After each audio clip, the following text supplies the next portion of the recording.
Hey, what's up guys? Welcome to the channel. After months of waiting, we finally have the full card for UFC 279, Khamzat Chimaev versus Nate Diaz. And now that we finally have the entire main card for this pay-per-view, I'm going to go through the main card, briefly discuss every single fight on the main card, and then at the end of the video, I am going to grade UFC 279 and tell you whether or not it is worth purchasing. And I'm going to grade this on a scale 1 out of 10, 10 being the best, 1 being the worst, because honestly, the way I was grading it before, there isn't enough variety in there to be able to give so many grades to so many different pay-per-view cards. And before I even get into discussing the fights, do me a favor, I have the entire main card typed down in the description. Look at it real quick and then comment what grade 1 through 10 would you give UFC 279 before I even give my opinions on it. So starting off with the main event, and this is a fight that I've talked about quite a bit on the channel, and that is Khamzat Chimaev versus Nate Diaz. When I look at a card and I grade a card, and I just think about it in terms of how excited I am for a card, there's really a couple things that I look at. One, its importance of a fight. And two, are the fighters high level? And three, are the fights going to be competitive? Are they going to be entertaining? And that's like some of the main factors that I really look at when I think, okay, is this card going to be a solid card? Because I feel like so many people, we hear Dana White say all the time, people will complain about a card, the card will end up being exciting, and Dana will be like, yeah, what do these people know? For me, do I want the fights to be exciting? Yes, I do want the fights to be exciting. But at the end of the day, if they're meaningless, I mean, if I want to watch an exciting fight, I can go down and watch a bar fight down the street. You know, I want high-level fights that are important within a division, and if they're exciting, obviously that's the best. But you're never going to get all three of those. And again, this doesn't have to be the whole entire card. Obviously, the prelims are for up-and-comers. The early prelims for up-and-comers as well. But at the same time, I hold the main event, the main card at a higher standard than I would hold, the prelims or the early prelims. So the main event is Khamzat Chimaev versus Nate Diaz. And I've talked about this fight so many times, and this is a garbage fight, honestly. Nobody else will say it because this is two big names headlining a pay-per-view.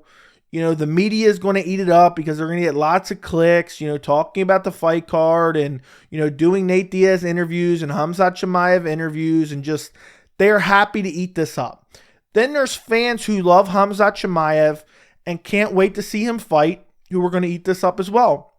And then there's fans of Nate Diaz who, no matter what Nate Diaz does, they're going to say, oh, Nate Diaz, he's a dog, he's going to come back in the later rounds and blah, blah, blah. This is a fight that, in my opinion, is non-competitive. You have Khamzat Chimaev, who is a massive welterweight. He even fights at middleweight at 185 pounds, and he's bigger than some of the middleweights. He is fighting a Nate Diaz, who is a career lightweight, who just decided a couple years ago he's no longer cutting weight. And I get it, Nate Diaz just fought Leon Edwards, who's now the new welterweight champion, and he rocked him in the 5th round. But forget about the rock in the 5th round. What happened in the rest of that fight? He got dominated. Nate Diaz has won one fight since 2019, and that's against Anthony Pettis. Khamzat Chimaev has been destroying guys. Look what he did to Jingliang at UFC 267. Absolutely destroyed him. That's a top 15 welterweight. In his last fight, he beat Gilbert Burns. He didn't destroy him. It was a very competitive fight, one of the best fights of this year, but he won. Nate Diaz does not belong fighting Khamzat Chimaev. This is vindictive matchmaking by the UFC because Nate Diaz refused to sign a contract extension. And while there's going to be a massive spectacle surrounding this main event, I hate this main event. It's non-competitive. It's irrelevant to the division. And on top of that, I love Nate Diaz. I love Khamzat Chimaev. If Nate Diaz were to somehow pull this off, then Nate Diaz, what's going to get a title shot because of his name value, and now he beat Khamzat Chimaev. And if Nate Diaz wins this fight, I'll call it right now. I'm one of the biggest believers in Khamzat Chimaev. Khamzat Chimaev's career is ruined if Nate Diaz beats him.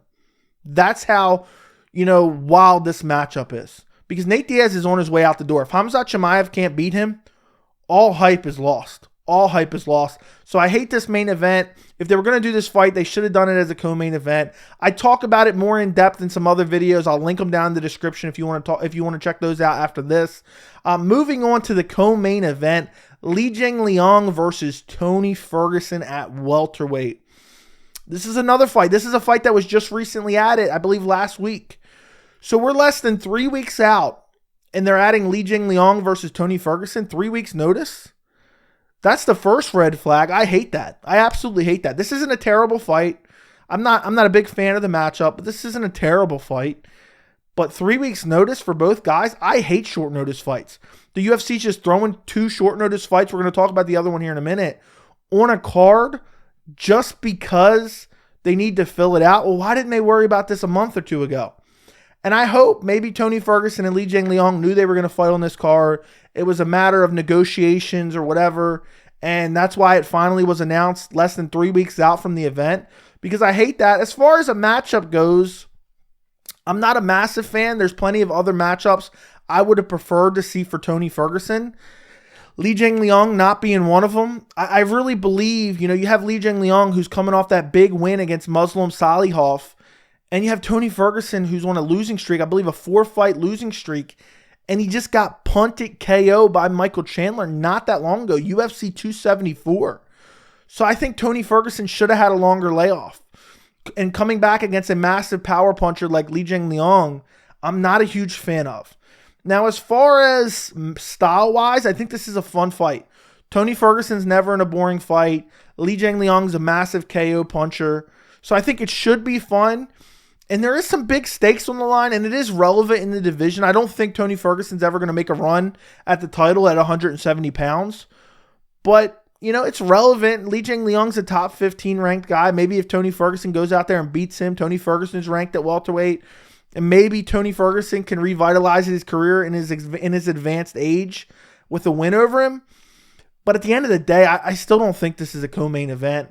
One guy's on a 4-fight losing streak, being brutally KO'd. And on top of that, it's 3 weeks notice. I don't like this fight a whole lot, but I do think it'll be exciting. And I'm one of Tony Ferguson's biggest fans, so I'm really excited to see Tony Ferguson fight. I just don't know how it's going to end. I'm going to be watching this fight through my fingers because I'm really worried that Tony Ferguson could get flatline KO'd in this one because Jingliang is massive and has huge power. And the way to beat him is to grapple him, and Tony Ferguson's not going to do that. So moving down the card, the featured fight on the main card. What an absolute barn burner. I'm kidding. Irene Aldana versus Macy Chiasson. This is a relevant fight within the division. The women's bantamweight division is not in a good spot. So realistically, either one of these girls with a big win could be next in line to potentially get slaughtered by Amanda Nunes. And maybe Amanda Nunes is towards the downturn of her career, losing to Juliana Pena, but she regained her belt back. So the winner of this fight, I mean, both these girls are ranked in the top 10. I think Irene Aldana is ranked in the top 5. So this is a meaningful fight within the women's bantamweight division. But this isn't something I'm particularly excited for. I think it's a decent fight. It's a good test for Macy Chiasson. Some people think she's very good, but she hasn't really been tested yet. She lost to Raquel Pennington, I believe, 2 fights ago. And Irene Aldana has looked pretty good recently. I mean, her last fight was a TKO win over Yana Kutsakaya where she absolutely dominated her. So that was a solid win. But at the end of the day, how good is this fight really? I don't think it's featured fight on a pay-per-view good. And again, this is the bout order that's listed on ESPN right now. The UFC can change it up to the day of the fight. So there's a chance it might change and be a slight change in the card. But as of right now, this is the exact bout order on ESPN.com. Irene Aldana, Macy Chiasson, not super pumped for it, but it is a decent fight. Both girls are relatively decent for the bantamweight division. And it does have implication towards the title of the women's bantamweight division. Moving down the card, a fight that's been announced on 2 weeks' notice. This was just announced the other day. We're 2 weeks out from UFC 279 as I record this video. And that is Kevin Holland versus Daniel Rodriguez. Kevin Holland moved down to welterweight. He's been looking good at welterweight. He has 2 wins in a row. He beat Alex Oliveira and Tim Means, both by stoppage. Daniel Rodriguez hasn't fought since that win over Kevin Lee back in August of last year. I actually like this fight a lot. Kevin Holland has looked good since moving down to 170. Daniel Rodriguez is never in a boring fight. I think, one of these guys could be ranked in that top 15 of the division soon. Not 100% sure. I think they might be some of those guys who are just always on the cusp of the top 15. But I believe this will be a high-level fight. And I believe this is a fight that will be very entertaining. I love the stylistic matchup of Kevin Holland versus Daniel Rodriguez. Should be a good fight. I mean, there's no doubt in my mind that this is going to be an entertaining fight. Kevin Holland's never in a boring fight. Daniel Rodriguez is never in a boring fight. I believe they're both going to show up and try to entertain. It's going to be primarily striking, and I think it's a compelling matchup. I'm not really sure who I'm going to pick in this fight, so I'm looking forward to this, but I hate 2 weeks' notice. Are they even in shape? Are they ready to go? I don't know what's going on there. Why is the UFC announcing this 2 weeks out from a pay-per-view? And for those of you who don't know, typically guys sign fight contracts for pay-per-view fights 8 to 10 weeks out. I mean, sometimes it's 6 weeks, sometimes it's 7 weeks, but 2 weeks? And maybe the UFC knew and it was just a matter of negotiations, but that kind of puts a damper on this fight as well. I mean, 2 weeks notice. Who knows what kind of shape they're going to be in? Who knows how much they've been training? Who knows how much time they had the game plan for each other? It just seems like this pay-per-view was just slopped together at the last second. But again, I'm looking forward to Kevin Holland versus Daniel Rodriguez. The last fight on the pay-per-view, and again, we're talking about the pay-per-view main card, is Johnny Walker versus Ion Cutelaba. Both guys have won 1 fight out of their last 5 fights. Ion Cutelaba has a draw in there. But that just shows where both guys are at in their career currently. Johnny Walker's still ranked in the top 15 of the light heavyweight division. Is this a high-level fight? I mean, a little bit, kind of, but not really, honestly. I mean, this is a fight that should be entertaining. Johnny Walker's always in entertaining fights. Ion Cutelaba's always in entertaining fights. But at the end of the day, I don't believe this means anything for the light heavyweight division. And the light heavyweight division isn't particularly deep. I mean, Johnny Walker just got brutally KO'd in his last fight by Jamal Hill. Ion Cutelaba is coming off the submission loss to Ryan Spann. Should it be entertaining? Yes. I think this fight is okay opening up the main card. I think really it's a prelim at best, but I'm okay with it opening up the main card if the main card was a little bit better. I think this is just a fight that fans are going to enjoy watching, but it's just going to be one of those fights that's just wild, crazy. Somebody gets brutally KO'd, and then that's the end of it. That's the last we think of it. I don't think it's going to be super technical. I don't think it's going to be super high level. Don't get me wrong. Neither one of these guys is a bum. But at the end of the day, it's not like I'm dying to see Johnny Walker versus Ion Cutelaba. I'd be excited if it was opening up the prelims or maybe a prelim headliner. This is a decent fight. Again, it's going to be entertaining, but it means absolutely nothing. So that's the entire main card. What grade would I give UFC 279? You look at the main event. Khamzat Chimaev versus Nate Diaz. I think this is one of the worst main events ever. I get it. It's going to be a spectacle. The press conference leading into 279 is going to be fun. It's going to be crazy just to see Chimaev and Diaz staring across from each other. But at the end of the day, this is a non-competitive fight, and it's vindictive matchmaking. And Nate Diaz is basically going out there to be assassinated by the UFC's hitman because he refuses to sign a contract extension. And for me, that's not main event worthy. If this was a co-main event of the card, I'd be like, okay. And then maybe we had a really solid title fight on the top. I'd be like, okay, that would vastly improve this fight card just in general. But this has no business being a main event. You look at the rest of the fights on the card. I kind of like Li Jingliang, Tony Ferguson. I hate the matchup, but I'm happy to see Tony Ferguson fighting again just because I'm a fan. And I think it's an entertaining matchup, and both guys are very good fighters. There's too many people dancing on the grave of Tony Ferguson. I still believe he's a very good fighter, and he proved that in the first round against Michael Chandler. But the fact that it's on 3 weeks' notice, the fact that, he just got brutally KO'd by Michael Chandler not that long ago, I kind of hate it more. And then the other best fight on the card, the Holland-Rodriguez fight, same thing, 2 weeks' notice. So looking over this complete main card, I am going to give UFC 279 a 3 out of 10. I think this is one of the worst fight cards the UFC has ever put together. And again, I hate the main event. I hate it. I absolutely hate the main event. We could have Nate Diaz versus Tony Ferguson on UFC 279, and I would shoot this up to at least a 6 out of 10 because it is an absolute travesty and a slap in the face to hardcore fans that we have Nate Diaz and Tony Ferguson fighting on the same card and they're not fighting each other. This reminds me of UFC 229.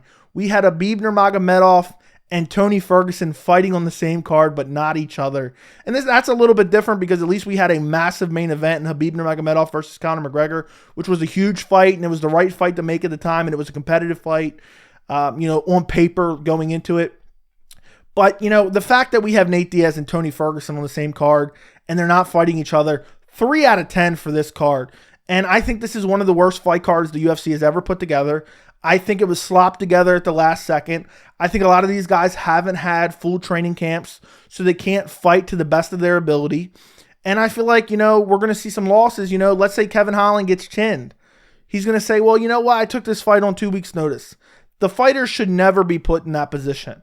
And I think you look at the top 3 fights, 2 of these fights, or not necessarily the top 3 fights, but you look at the 3 best fights on the main card. 2 of them are on short notice. And I think that's not a good look at all. And I think that ruins the card a little bit even more. I don't like this card at all. Is it worth your money? If you're not a hardcore fan, absolutely not. I would skip this card. If you're rooting for Nate Diaz, I would skip this card because he's fighting a stylistic nightmare against Khamzat Chimaev. He's going to lose. I get it. Nate Diaz is the comeback king. I picked Nate Diaz to upset Conor McGregor at UFC 196. And I'm telling you, Nate Diaz has no chance in this main event. So unless you have a fetish like Dana White of watching Nate Diaz get obliterated, I would skip UFC 279 and not order it. Now, if you're a hardcore fan, you love fights, there's some value here. There's some okay value. I don't know if it's $85 worth of value, but I'm interested to see, Kevin Holland, Daniel Rodriguez. I think Johnny Walker versus Ian Cutelaba. We'll see somebody get brutally KO'd. Irene Aldana versus Macy Chiasson. The winner could potentially fight Amanda Nunes next year or late this year, so there's that. But outside of that, Tony Ferguson, we might see his career end here. If he gets flatlined by Jingliang, it's over for Tony Ferguson. So this is a card that I'm not really looking forward to. There's some decent fights on the card, but it's a 3 out of 10. Let me know what you guys think down in the description. Don't forget to comment down below and let me know what grade would you give UFC 279. Thank you so much for watching.